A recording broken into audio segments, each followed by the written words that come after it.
कैसे आरोप होते हैं कि वकालत जो पेशा है वो लीगल हो इलीगल हो सब केस ले लेते हैं। जब पहली बार मैं न्यायालय में गया तो मैंने देखा कि जिस तरीके से फिल्म जगत में दिखाया जाता है उस तरीके से थोड़ा सा हटके होता है। वहां का एक पक्ष होता है वो कहता है कि मैं निर्दोष हूं, दूसरा पक्ष होता है वो ये कहता है कि मैंने जिसके खिलाफ मुकदमा किया है वो दोषी है। चाचा वकील है, कोई भी केस पड़ेगा थाने से उठा लाएंगे। रखना चाहिए कि मेरे चाचा विधायक हैं या मंत्री हैं या वकील हैं और मैं कोई अपराध कर दूंगा तो बच जाऊंगा। मुकदमा हमारे लिए एक उद्देश्य की तरह होता है, जीतना उसको। मैंने उसको न्यायालय के समक्ष रखा, माननीय न्यायालय द्वारा उसको 25-25 हजार रुपए की जमानत पर रिहा किया गया। 6 पार्षद थे, 6 पार्षदों के खिलाफ मुकदमा लिखा गया। देखिए, फैजाबाद की राजनीति बहुत गंदी हो चुकी है। खास तौर से कहें तो मुस्लिम समुदाय में कोई नेता है ही नहीं कि राजनीति में कोई परमानेंट किसी का दोस्त नहीं होता, बिल्कुल, और कोई किसी का परमानेंट दुश्मन नहीं होता। हमारे यहाँ के जो विधायक हैं माननीय मनीष सिसोदिया जी शहर में विकास करा रहे हैं, ये बात सही है, पर कहीं ना कहीं मुस्लिम क्षेत्रों को अछूता सा कर रहे हैं। रही बात युवाओं की, तो जिस और युवा चलता है उस और हवा चलती है। रही बात उलमाओं की, तो राजनीति में आना चाहिए उनको और अपने लोगों के लिए, अपने अधिकारों के लिए लड़ना चाहिए। जो संविधान के हम देखते हैं सरकारी स्कूलों में निर्धारित शुल्क होता है कि इतने पैसे, इतनी फीस में जमा होगा, इतने पैसे में हमारा एडमिशन हो जाएगा। सरकारी कॉलेजों में होगा, प्राइवेट कॉलेजों में निर्धारित शुल्क नहीं है, सरकार द्वारा निर्धारित नहीं है एडमिशन की फीस ये होगी, और बच्चा एक बार एडमिशन ले लेगा, जब तक आपका पढ़ेगा तो दोबारा एडमिशन का फीस नहीं ली जाएगी। कोर्सों का निर्धारित शुल्क नहीं है। ज्यादा आदाब दोस्तों, में शहजान अली। आज हमारे साथ एक खास मेहमान मौजूद हैं। फैजाबाद की सियासत की बात करी जाए तो अच्छी समझ रखते हैं और बड़े केस इनके बहुत हैं जो आज जानने की कोशिश करेंगे। एक युवा जो देखा जाता है हमारे समाज का, या युवा जो होता है वो कहीं ना कहीं सियासत में जाता है और अपनी अलग लाइन चुनता है। कोई बिजनेस को देखता है, कोई डॉक्टर बनने का सपना लेकर चलता है, और कौम की खिदमत के लिए एडवोकेट तक की पढ़ाई करना और वहां तक का सफर करना ये बहुत संघर्ष का काम है, इसलिए इसको हर कोई छोड़ता है। तो आज हमारे साथ एक युवा वकील जो फैजाबाद में अपनी अलग पहचान रखते हैं, तो जानेंगे वकील साहब की क्या बैकग्राउंड रहा, कितना परिवार से सपोर्ट मिला और आज जो इस कुर्सी पे बैठे हैं और कैसे कितने केस लड़े और कितने केसों में इनको सफलता मिली है। तो सबसे पहले तो बहुत बहुत स्वागत है आपका चैनल में। इत्तेहाद टाइम्स का मैं बहुत बहुत शुक्रगुजार हूँ जिन्होंने मुझे इस अवसर पर याद किया और मुझे आपके चैनल के माध्यम से अपनी बात रखने का मौका दिया। धन्यवाद। वकील साहब, सबसे पहले तो मैं आपसे कहूंगा आप कम समय में अपना इंट्रो दे थोड़ा सा। मेरा नाम गुलफाम मुशीर एडवोकेट है, मैं पेशे से वकील हूँ और क्षेत्रीय राजनीति व छात्र संघीय राजनीति के साथ साथ मैंने अपना सफर शुरू किया और आज आपके सामने हूँ जो भी हूँ। वकील साहब, सबसे पहली बात करी जाए, आपके सामने जब आपने शुरुआत करी होगी अपने करियर की, बहुत सारे मुद्दे होंगे, बहुत सारी जगह होंगी। एक डॉक्टर है, उसकी लाइन होगी, कहीं ना कहीं डॉक्टर का सपना होगा, वकालत का सपना जो आपने चुना वो है आपका, तो इंजीनियर है, बिजनेस है। तो आपने वकालत कोई क्यों चुना? कोई इसके पीछे कोई ऐसा बचपन में कोई ऐसा केस रहा हो जो आपको लगा हो कि नहीं मुझे वकील बनना और अपने आप को केस को खुद हैंडल कर सकूं, कुछ ऐसा रहा हो? देखिए, हमारे मुआशरे में शिक्षा का स्तर कम है जी। हमारे यहाँ लोगों के पास धन की बहुत कमी है और शहर फैजाबाद चूड़ी का क्षेत्र है, चूड़ी बनाई जाती है हमारे यहाँ, और गरीब व पीड़ित व शोषित क्षेत्र है। यहाँ बच्चे जब 8-9 साल के, 10 साल के हो जाते हैं, लगभग ये मान लीजिए 12 साल के करीब हो जाते हैं, तो माँ बाप को ये लगने लगता है कि घर का खर्चा चलाने के लिए क्यों ना इनको काम पर लगा दिया जाए। जी। शुरुआती शिक्षा, प्राइमरी शिक्षा तो उनकी होती है, पर जब वो हाई स्कूल इंटर तक आते हैं उसके बाद शिक्षा का स्तर गिर रहा है और हमें और आपको इस बात पर गौर करना चाहिए कि हमें अपने बच्चों को पढ़ाना चाहिए। चाहे आधी रोटी हम कम खा लें पर अपने बच्चों को जरूर पढ़ाएं। पढ़ाने का मकसद इसलिए है कि हमें नौकरी नहीं करनी या किसी क्षेत्र में फील्ड में काम नहीं करना। शिक्षित होगा बच्चा तो वो उसका शोषण नहीं होगा। अच्छा वकील साहब, आपसे मेरा दूसरा सवाल।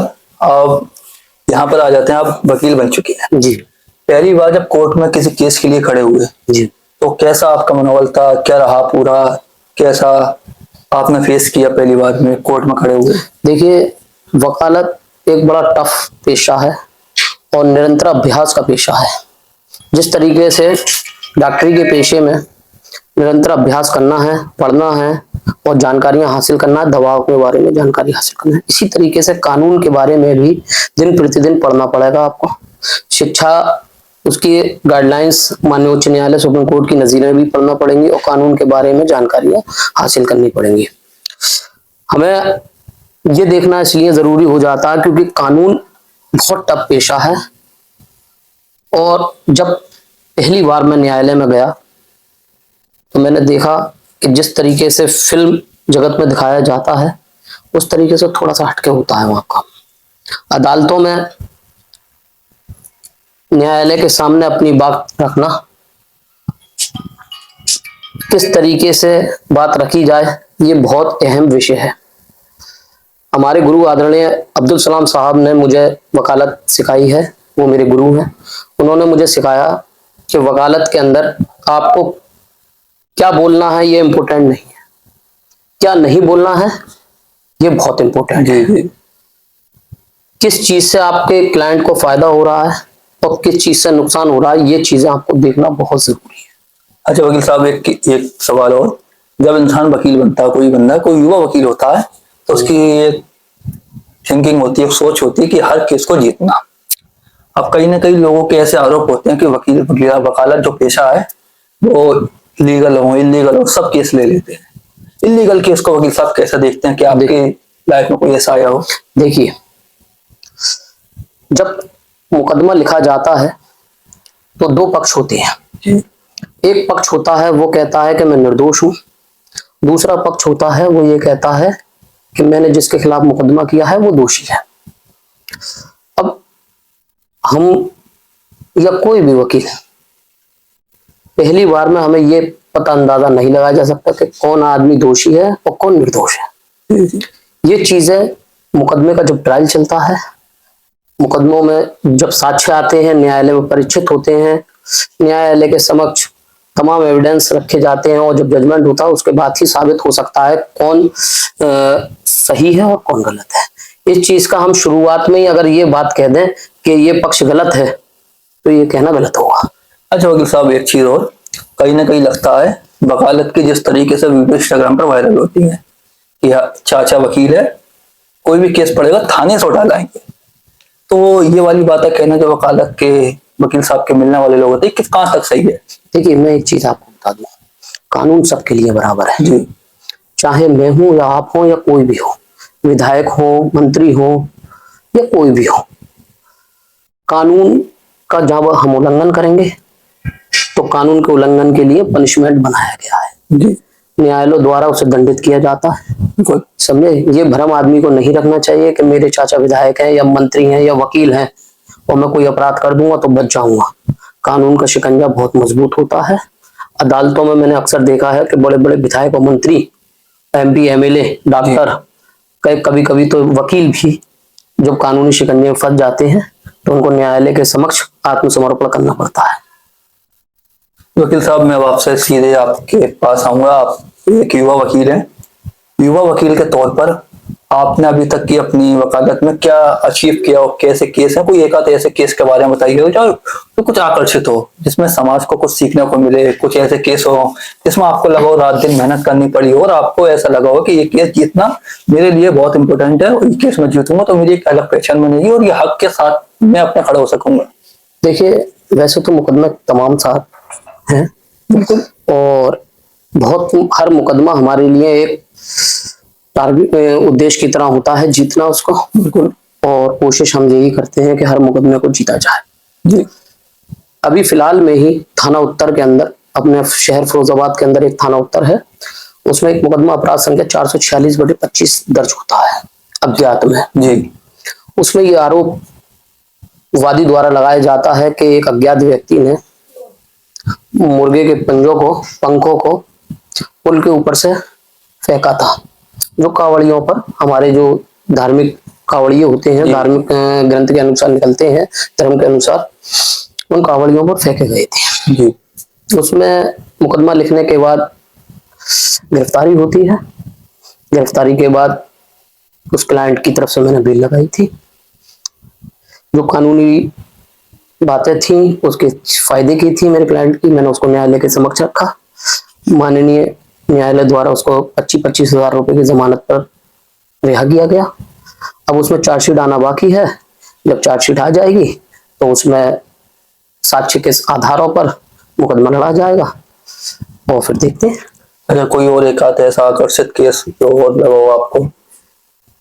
एक मुकदमा मेरी जिंदगी में बड़ा ही सीखने के लिए रहा, जी। जिससे मैंने बहुत कुछ सीखा। एक मुकदमा लिखा गया थाना उत्तर में, और ये कहें हम कि हमारे शहर फिरोजाबाद के नगर निगम के, जी। जिसमें लगभग 6 पार्षद थे। अच्छा, 6 पार्षदों के खिलाफ मुकदमा? 6 पार्षदों के खिलाफ मुकदमा लिखा गया। जी। क्या और बेसिस था उसका? उस मुकदमे को प्रवर्तन दल के अधिकारियों द्वारा लिखाया गया। अच्छा। उनके द्वारा ये कहा गया कि नगर निगम में आकर सरकारी काम में बाधा डाल रहे हैं, जबरन घुस रहे हैं और कार्य करने में बाधा उत्पन्न कर रहे हैं। अच्छा। मैं उन 6 की तरफ से वकील रहा। अच्छा, उसमें मैंने सुना कहीं ना कहीं किसी एक पार्षद ने निगम में ठेला लगवा दिया था। नहीं, ये वो मामला नहीं है, वो तो दूसरे पार्षद, उसके बाद लिखा। अच्छा, उसके बाद? ये उससे पहले का मामला है। जी। तो उसमें जब मुकदमा पंजीकृत हुआ तो मैंने माननीय उच्च न्यायालय का रुख किया, उसमें स्टे हुआ। बाद में जाके वो हाई कोर्ट से क्वेश हो गया, माननीय उच्च न्यायालय ने उसे क्वेश कर दिया। अच्छा, एक आध और कोई ऐसा आकर्षित मामला हो आपके बीच जो जनता को, आपको बहुत कुछ सीखने को मिला हो, लगता हो ये मामला मैं ना जीत पाऊं ये केस, फिर भी आपने उस पर जीत दर्ज करी हो, ऐसे कोई केस पे? वैसे तो तमाम मुकदमे हैं। मुकदमों को लड़ते वक्त हमें ये देखना चाहिए कि हमारे क्लाइंटों का हित किस में है, जी। यानी कि उनका लाभ किस में है। हमें अपने क्लाइंट का मुकदमा पूरी ईमानदारी से लड़ना चाहिए और आखिरी दम तक, मैं ये कहता हूं आखिरी दम तक उसके लिए मेहनत करना चाहिए। जी। जी। क्योंकि क्लाइंट हम पर पूरा विश्वास करता है, बिल्कुल। पूरा भरोसा करके पूरा मुकदमा हमें देता है, और हमें उसके लिए लड़ना चाहिए, आखिरी दम तक लड़ना चाहिए और उसको बचाने का हर संभव प्रयास करना चाहिए कानून के दायरे में। अच्छा, मैंने वकील साहब अभी कुछ समय पहले सुप्रीम कोर्ट के वकील हैं सैयद काब रशीदी जी।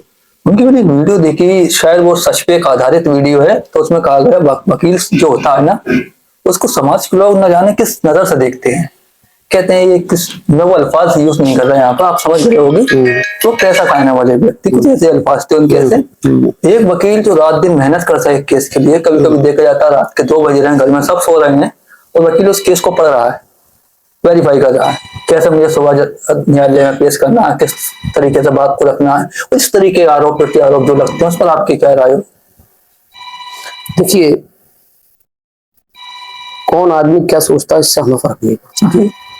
हम क्या कर रहे हैं, हम हमारे कार्य से लोगों को क्या फर्क पड़ रहा है, ये हमें सोचना चाहिए। जी। हमें इस बात पर गौर देना चाहिए कि कोई काम हमारे द्वारा ऐसा ना हो जिससे हमें लज्जित होना पड़े। जी। समाज में अच्छे से अच्छा काम करके दें, जी। सामाजिक कार्य करें जिससे कि छवि धूमिल ना हो। अच्छा। अच्छा वकील साहब, मेरा भी एक सवाल और कि फिरोजाबाद की जो सियासत, आपको सियासत में भी देखा जाता है जी। कहीं आप सियासत पे भी एक्टिव रहते हो, सियासत पे आप अपनी बात को करते हैं। जी। तो क्या लगता है आप सियासत में किसको देखते हैं? कोई ऐसा विधायक बने फिरोजाबाद में, या फिरोजाबाद में सब समाज को साथ लेकर सबका विकास और सबका विश्वास जीतने का काम करे? देखिए, फिरोजाबाद की राजनीति बहुत गंदी हो चुकी है। खास तौर से कहें तो मुस्लिम समुदाय में कोई नेता है ही नहीं इस काबिल कि जो फिरोजाबाद में राजनीति कर सके। जी। फिरोजाबाद की राजनीति में सब साथ हैं, और जब चुनाव आता है तो सबको अलग अलग प्लेटफॉर्म पर खड़ा देखा जा सकता है। जी बिल्कुल, जैसा कि आपने भी पूर्व में देखा होगा। देखा गया जी। मैं ये कह सकता हूं कि राजनीति में कोई परमानेंट किसी का दोस्त नहीं होता। जी बिल्कुल। और कोई किसी का परमानेंट दुश्मन नहीं होता। जी बिल्कुल। अब ये भी कह सकते हैं कि जो आज मुस्लिम नेता साथ साथ हैं, कल शायद टिकट मिलने के बाद एक दूसरे के विरोध में खड़े हों। जी बिल्कुल, ये हो सकता है, ये भी हो सकता है। ये हो सकता है। और फिरोजाबाद की राजनीति के लिए, खासतौर से मुस्लिम राजनीति के लिए, जी एक शिक्षित व्यक्ति की जरूरत है, जो हर प्लेटफॉर्म पर खड़े होकर बोल सके, शहर के मुद्दों को उठा सके। फिरोजाबाद में सबसे बड़ा मुद्दा था पानी का, जी जो फिलहाल नगर निगम द्वारा उसको बहुत अच्छे स्तर तक उस पर एक उन्होंने सफलता हासिल की है, पानी घर घर पहुंचाने का काम किया है। अब दूसरी समस्या सबसे बड़ी आती है, हमारे फिरोजाबाद में कोई ऐसा रोजगार नहीं है चूड़ी के अलावा जी जिससे कि शहर के लोगों को रोजगार मिल सके। बिल्कुल। तो हमारे नेताओं को ये देखना चाहिए कि जीतने के बाद जो सदन में जाते हैं तो इसको रोजगार का मुद्दा उठाएं, विधानसभा लोकसभा के लिए शहर के लोगों के लिए लाभदायक योजनाएं लाएं, जी जिससे कि उनका फायदा हो सके। अच्छा वकील साहब, शहर के अंदर अभी चुनाव नजदीक है, अब तो लोग अपने दावेदारियां ठोक रहे हैं, आवेदन नहीं तो कम से कम सोशल मीडिया पर वो सारी चीजें कर रहे हैं जिनसे वो प्रत्याशी बनना चाह रहे हैं और उनको सोच रहे हैं कि टिकट मिल जाए। तो कुछ नाम है जो चर्चित नाम है मुसलमानों में, जैसे डॉक्टर जफर आलम साहब हैं, खालिद भाई हैं, सुल्तान भाई हैं और अजीम भाई हैं। वो जो अन्य प्रत्याशी हैं उनका वो इतना नाम नहीं है। क्या लगता है आपको, इन 4 प्रत्याशियों फिरोजाबाद के लिए ज्यादा बेहतर प्रत्याशी कौन साबित हो सकता है? देखिए एक बात समझ लीजिए, चारों जो प्रत्याशी हैं वो चारों नेता हैं जी। 4 में से 3 चुनाव लड़ चुके हैं। जी हमारे पूर्व विधायक जी भी चुनाव लड़ चुके हैं, असीम भाई विधायक बन चुके हैं, एक बार पूर्व विधायक रहे हैं। पूर्व विधायक के बाद भी, विधायक बनने के बाद भी काफी चुनाव उन्होंने लड़े हैं। अच्छा। एक चुनाव जीते, बाकी चुनाव वो हारे हैं। उनकी धर्मपत्नी भी शिक्षित है, मैं समझता हूँ इंटर कॉलेज में वो शायद लेक्चरर हैं और अच्छी वक्ता है। जी वो भी चुनाव लड़ी बीएसपी के टिकट पर, अच्छे वोट लाई, प्रदर्शन उनका अच्छा था, पहला चुनाव था, अच्छा चुनाव लड़ी। जी। दूसरी खालिद भाई भी 2 या 3 चुनाव लड़ चुके हैं, उनके पिता भी 2 बार के पूर्व विधायक रहे हैं, अच्छे राजनीतिक परिवार से आते हैं। तीसरे नंबर पर छुट्टन भाई भी चुनाव लड़े, हाजी सैफुर रहमान के नाम से जाने जाते हैं। जी सैफुर रहमान,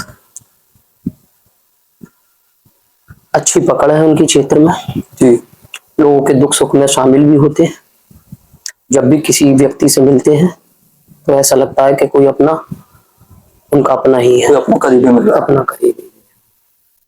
और जफर आलम, ऐसा कहा जाता है कि छुट्टन भाई मखमली मिजाज के व्यक्ति भी हैं, जो मैंने देखा भी है। डॉक्टर जफर आलम साहब 20 साल से समाज सेवा कर रहे हैं, चिराग सोसाइटी भी चलाते हैं।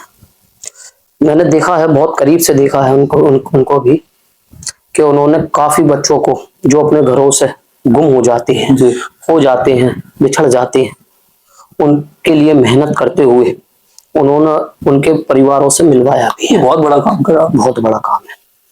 पढ़े लिखे हैं, अच्छी छवि है।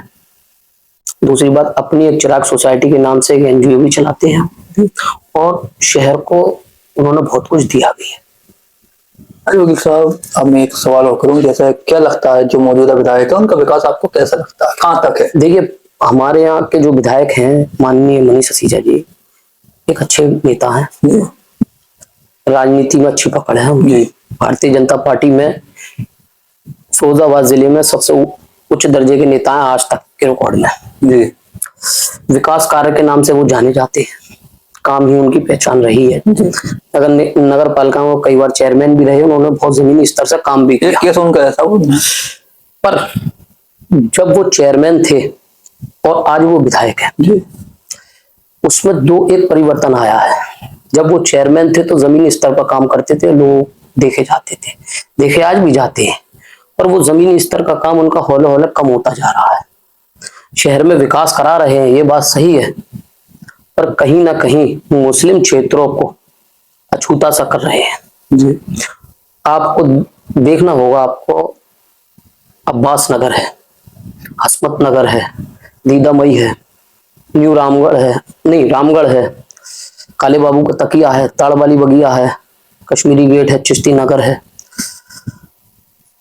और आपका इससे आगे आप थोड़ा सा चले जाएं तो काफी ऐसे इलाके हैं, मुस्लिम इलाके, जहां विकास विधायक निधि से नहीं हो रहा है। जिस स्तर से होना चाहिए उस स्तर से नहीं हो रहा है। विधायक जी को इन क्षेत्रों में भी थोड़ा नजर रखना चाहिए, क्योंकि विधायक जी का फर्ज है कि उनकी विधानसभा में जितना क्षेत्र आता है उसमें विकास कराने का उनका फर्ज है। और मैं उनसे गुजारिश करूंगा, अच्छे नेता हैं, अच्छी निधि लाके उन्होंने फिरोजाबाद में लगाई है, बहुत विकास कराया है, काफी काम किया है, उनको मुस्लिम इलाकों में भी काम किया जाना कराया जाना चाहिए। तो मौजूदा सांसद का विकास कहाँ तक आपको नजर आया या ना आया? तो कहना आपसे कहना होता अक्षय यादव जी जो है सांसद, तो इनके चुनाव के बाद थोड़े से गुम नजर आते हैं। क्या आज कितना विकास आपने देखा वो आप बताएं। देखिए, सांसद जी के लिए ये कहेंगे कि सांसद जी बड़े परिवार से आते हैं, पूर्व मुख्यमंत्री उनके भाई हैं जी उनके परिवार में कई राजनीतिक लोग कुछ पदों पर भी हैं। जी जी बिल्कुल।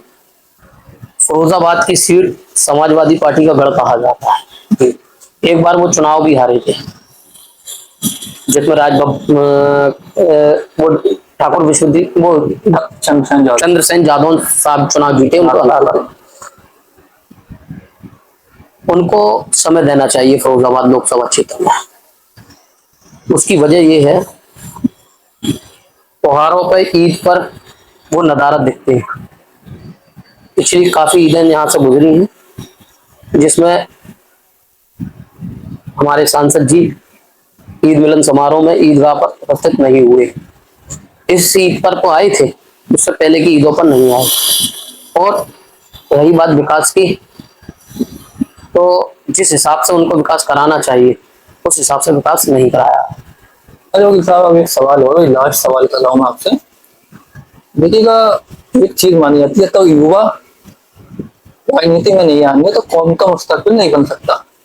तो क्या लगता है युवा को राजनीति में आना चाहिए? और यहाँ पर एक सवाल मैं और जोड़ रहा हूँ इसी में, हमारे शहर के आलिमों से नहीं, क्योंकि ज्यादातर आलिम सियासत से दूर है।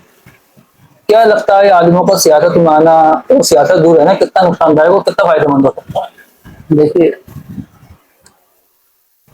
अपने हक हुकूक के लिए, अपने अधिकारों के लिए लड़ना चाहिए। रही बात युवाओं की, तो जिस और युवा चलता है उस और हवा चलती है। जो सौर युवा हो जाता है वो ही राजनीति में उच्च शिखर तक पहुंचता है। हमारे यहाँ का युवा राजनीति से जुड़ा तो है और वो ऊंचे दर्जे की राजनीति तक नहीं पहुंच पा रहा।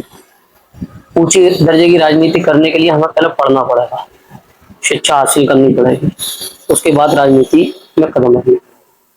रही बात उलमाओं की, तो राजनीति में आना चाहिए उनको और अपने लोगों के लिए, अपने अधिकारों के लिए लड़ना चाहिए, जो संविधान हमें अधिकार भी देता है।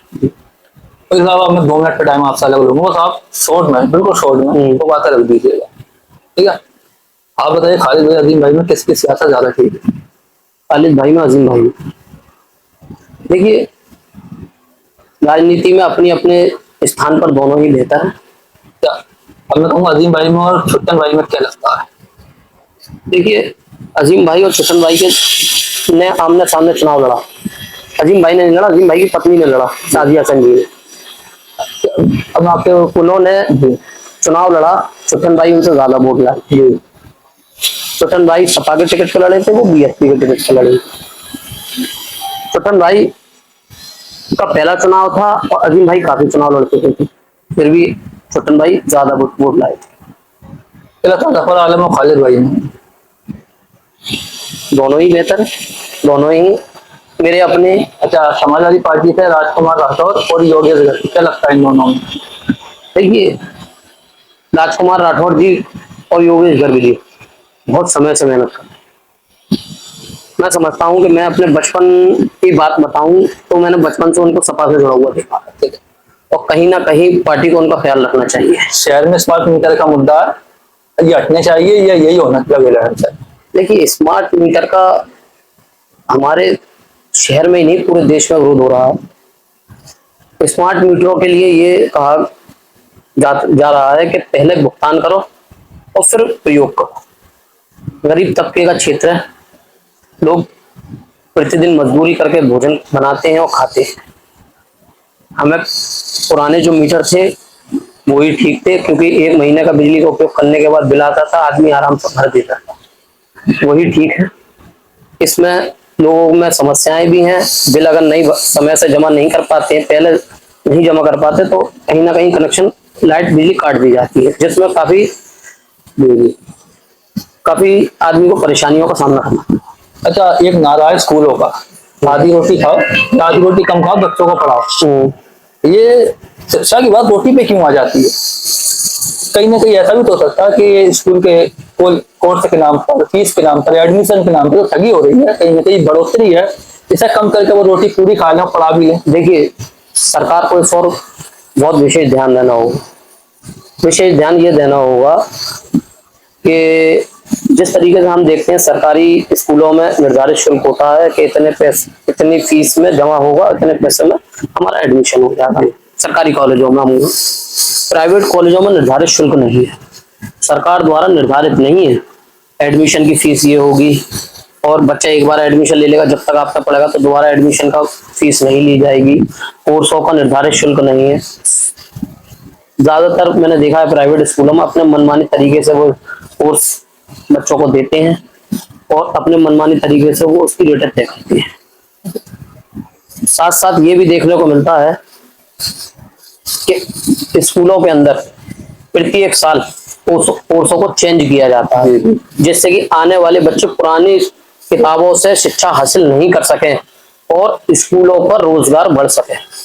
तो इस पर विशेषकर सरकार को ध्यान देना चाहिए कि एक कोर्स, जो एक किताब छपती है, उसको कम से कम 5 साल चलवाना चाहिए स्कूलों में, जिससे कि जो गरीब बच्चा है, जिसके पास पैसे नहीं है किताब खरीदने के, कॉपी खरीदने के पैसे नहीं है, तो वो पुराना कोर्स खरीदकर उस किताब से, उस कॉपी से शिक्षा हासिल कर सके। तालीम से वंचित नहीं रहना चाहिए किसी भी कीमत पर। अच्छा, आज कौम को शिक्षा की जरूरत ज्यादा है। आपने बतौर वकील क्या कितने लोगों को वकालत सिखाने की कोशिश करी है, कितने लोग करेंगे? देखिए, 2019 में मेरा रजिस्ट्रेशन हुआ और सलाम साहब के साथ मैंने प्रैक्टिस की। उस्ताद हूँ मेरे, जो कुछ भी हूँ आज मैं उन्हीं की बदौलत है। मेरे उस्ताद ने करीब 300 से ऊपर जूनियर्स दिए, फिरोजाबाद को वकील दिए 300 से ऊपर, और एक बड़ी शख्सियत के साथ मैंने शुरुआत की वकालत की। मैं ताउम्र उनका शुक्रगुजार रहूंगा। जैसे जैसा मुझे मौका मिल रहा है, वैसे वैसे मैं वकालत में अपने जो जूनियर्स आ रहे हैं उनको सिखाने का कोशिश कर रहा हूँ। ये थे हमारे साथ एडवोकेट गुलफाम मुश्किल भाई, जिन्होंने अपनी बात को बड़ी बेबाकी से और बहुत कम समय में बड़ी बातों को रखा है। तो आप अपने कीमती राय जो गुलफाम भाई से सवाल हो कुछ आपके, तो कमेंट बॉक्स में अपनी राय को जरूर दीजिएगा, ताकि आगे कभी हम वीडियो को रिकॉर्ड करें, कभी पोस्टकार्ड और इंटरव्यू करें, तो गुलफाम भाई से वो सवाल भी आपके रख दें। तो आज के लिए इतना ही, मिलते हैं फिर किसी और वीडियो में। गुलफाम भाई, आपका बहुत बहुत स्वागत, अपने टाइम दिया चैनल के लिए, धन्यवाद।